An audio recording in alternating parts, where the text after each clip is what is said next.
We have the possibly deadly C-19 going around, so let's be safe and wash our hands, but let's also invest in some safe companies. Here are some companies that have been known to do well during recessions. While anyone can look like a genius during the good times, the fake ones will be exposed when times get tough. This is when companies cut dividends and can go out of business.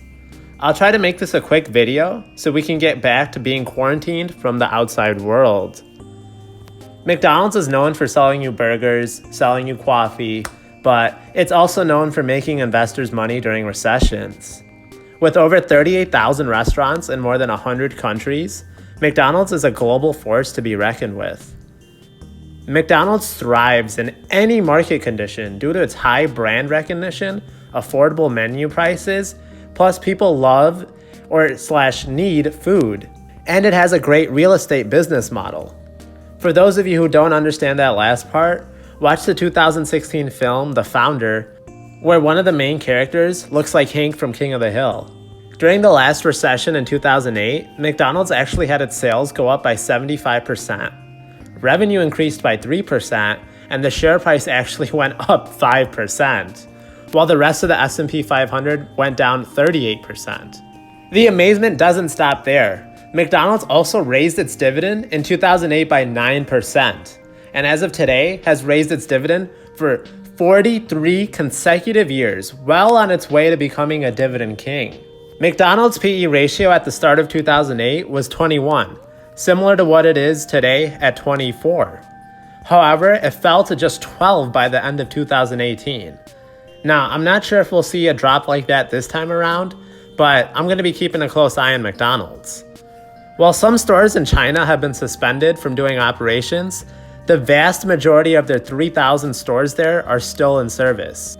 And at the end of the day, China only represents 4 to 5% of their sales. Those golden arches have provided to be trustworthy. I mean, not only did the share price go up, but it also increased their dividend when times got tough. I just think that's way too spectacular. Like, those cows need to be drug tested. $8.5 million that you donate to charity. Are you on drugs?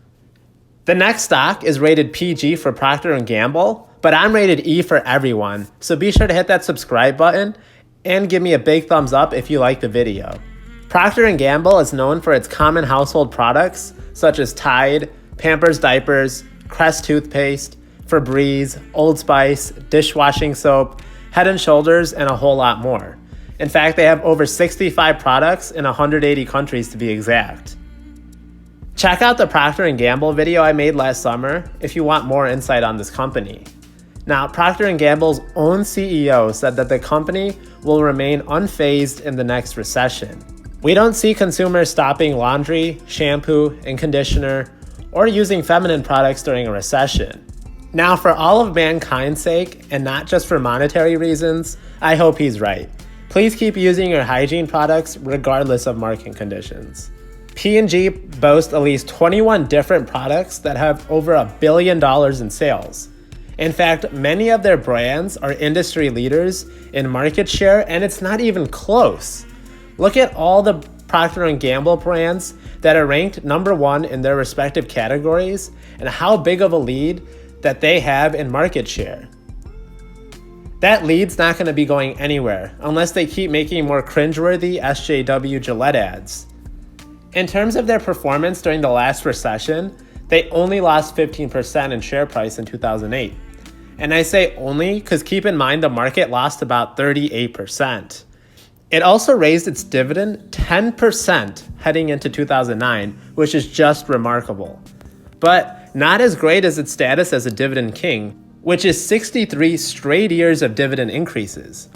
I mean, to not have cut your dividend since 1957, that just shows that this company can survive longer than a strain of C-19.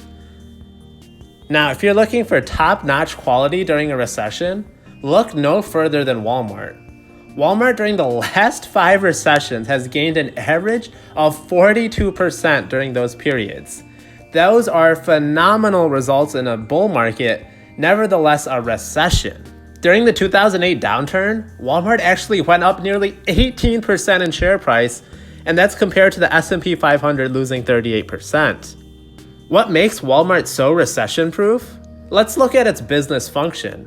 We all know what Walmart is. It's the world's largest superstore that serves goods to the public for a discount. Walmart is able to use its vast economies of scale's moat to give cheap products to consumers. When 7 out of 10 Americans live paycheck to paycheck, they're not going to be able to shop at the most expensive Whole Foods for basic groceries. Shoppers during recessions likely aren't going to want anything fancy, just basic necessities at a low price that's easily attainable. Plus, you can just order online and avoid going to the store physically for all your quarantine needs. Online sales now account for about 10% of their total business. During the last recession, Walmart's earnings per share actually grew 16%.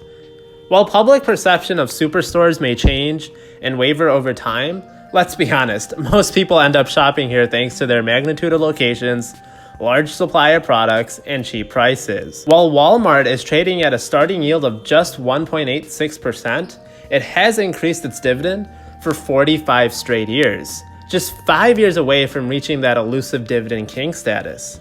Plus, at only 43% payout ratio, there is plenty of room for growth. So what are some common characteristics of these recession-proof stocks? One is that they all sell consumer essentials. Walmart literally has aisles of products, many of them Procter & Gamble related, that families cannot go more than a few weeks without. Whether that's food, cleaning supplies, hygiene, etc. McDonald's, while popular, fast food in general is not needed to live. However, people do want to grab a quick bite, and it is an alternative for people on the go. This is compared to other industries such as tourism, gambling, or high-end electronics. Nobody is going to die if you cannot go on a cruise. Actually, these days, you might die if you do. Number 2 is that they are affordable to all classes. You can shop at or for these products whether you're rich, poor, or middle class. Not everybody can afford that American Airlines ticket, but basically anybody can afford toothpaste or a Big Mac. Number 3 is location.